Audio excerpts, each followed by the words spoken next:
Hello and welcome everyone. I'm Epicharismatic and today I'm going to talk about a few TikToks I came across on my For You page about fat phobia. Hi TikTok. I'm going to tell you a story about how this woman is too fat to fit on any roller coasters at Universal Studios. I noticed that this TikToker is referring to a full body picture of herself in a tone of voice that suggests that it's ridiculous that someone her size wouldn't be able to fit in a roller coaster seat. I mean no disrespect when I say this, but based on her apparent size in the picture, it doesn't surprise me that she can't fit in a roller coaster seat. Many roller coaster seats aren't designed to accommodate heavier set people. Although there are many people who weigh much more than she does, she can still be quote-unquote too heavy to fit into a roller coaster seat. Please know that I am under no illusion that I am thin. I'm not. I have an hourglass body. I have giant boobs. My ass and thighs are enormous. But what I am teaching my children and what I am teaching the team of people that I work with is that a body like this is capable of climbing mountains and of doing good things and even capable of having pretty solid blood work, which we would consider healthy, right? It's good that she's teaching people that a heavier set person can still be active and a good person. I do think that it's difficult enough to be overweight. There's no need to be so mean to people about it. I do, however, have a problem with the insinuation that being overweight and having healthy blood work means that whatever you're currently doing is healthy. People are much more likely to have healthier blood work when they are younger, even if their eating and/or exercise habits aren't the best. That doesn't mean they won't eventually face health problems when they're older. Simply put, being overweight, especially when it's due to excess body fat, is most likely due to eating and/or exercise habits that are unhealthy. Therefore, it's dishonest to imply that there is no correlation between your weight and your blood work results. So please know there is no fever dream that exists where I think that I'm thin or that I couldn't possibly stand to lose some weight. Don't come for me in the comments. I already know. What I don't like is taking my daughter on a girls' trip for her 13th birthday and not being able to spend time with her. She had to ride all of these roller coasters alone because I was too fat to fit into any of them. I had to sit in the test seat where ahead of me a very large man had been able to make it click. So I sat in the test seat for the Velocicoaster and it wouldn't click because of my hips, my thighs, and my butt. I was very disappointed. I love roller coasters and I have spent so much time trying to get this child to love herself and her body and understand that everyone's body is capable of doing the things that they want to do. And this was extremely disappointing and very humiliating. I think what's going on with this TikToker is that she's normalized a much heavier weight as quote-unquote average. Whatever this weight is, it's clear that when she compares herself to it, she doesn't think she's that big. Therefore, when she tries to go on a roller coaster, she blames the amusement park for designing seats that are too small, instead of considering whether or not she may be too big.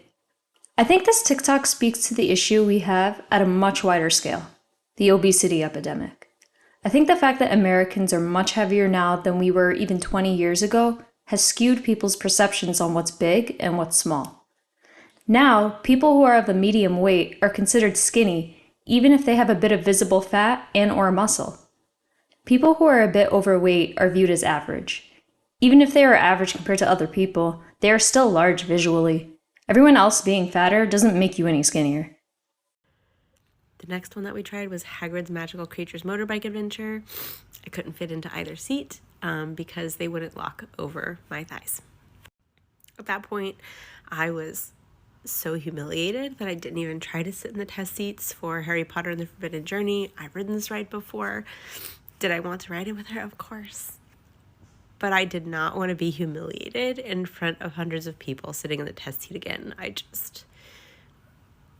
couldn't do it. So we walked over to the Incredible Hulk coaster, which is one of my favorite roller coasters ever. I've ridden it hundreds of times because I used to work at Universal. I didn't realize how small the seats are, and so I sat in the test seat there. And I was like sitting on top of the seat. So I tried the modified seat, and even that made my hips hurt so bad. By the time we got through the line, I had decided not to ride because it was very uncomfortable. I've recently been at Six Flags and at Disney, and I've had no problem with the coasters there. I'm so disappointed in Universal and the message that this trip sent to my daughter. And also, like, shame on you, Universal. The test seats in front of everyone. Humiliating. Humiliating. There has to be another solution. I noticed that she says she used to ride on a particular ride all the time, but when she tried to go on it again, she didn't realize how small the seats were. It seems to me that the onus lies more on her than it does on the amusement park. I mean, it's much easier for someone to lose weight than it is to redesign and rebuild an entire roller coaster. Therefore, I disagree with her shaming the amusement park at the end. I don't think either of them should be shamed. I think the truth hurts, and the truth is that people who are overweight or obese can't do everything that a person of average weight can do. If they want to, they need to lose some weight. This doesn't mean they need to be tiny, it just means they need to lose enough to be able to do whatever it is they're trying to do. No more, no less.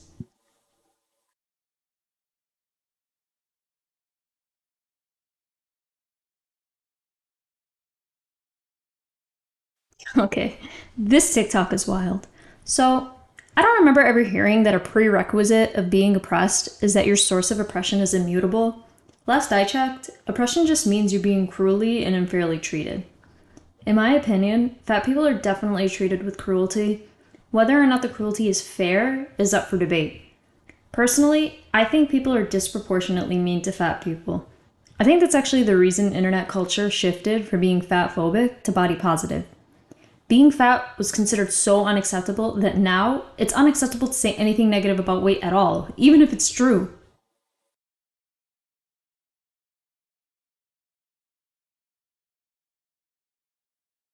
So I actually agree with this TikTok. I think it's much more harmful to lie to someone about how they look than to kindly tell them the truth. Emphasis on kindly though, there's no need to rudely tell someone they're fat. Anyway, I do think it's better to be honest because eventually reality is going to hit them with the truth whether they want to hear it or not. It's better to get ahead of that as soon as you can than to make things harder on them later on. Plus, they'd probably be upset at you for not saying anything. That's the end of this video. I hope you enjoyed it. If you did, please hit like and subscribe, and leave a comment down below on your opinions on any of these TikToks. See you next time. Peace.